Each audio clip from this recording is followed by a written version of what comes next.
At ngayon guys, nandito kami sa bahay namin. At may nakita ko dito. Anong inano mo kuya? Ha? Gina, Kita mamaya dyan eh.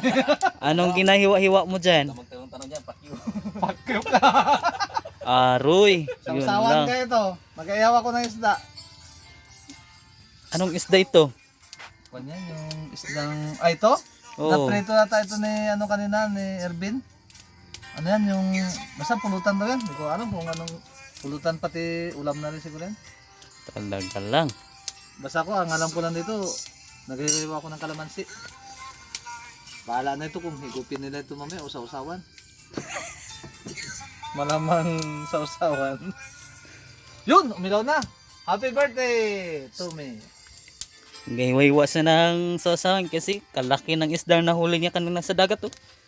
Nangawil kami, nangawil. Wala na uli yan sa saan? Tanggana. Nahuli namin kanina. Sa planggana? Oh. Planggana ng tindiran.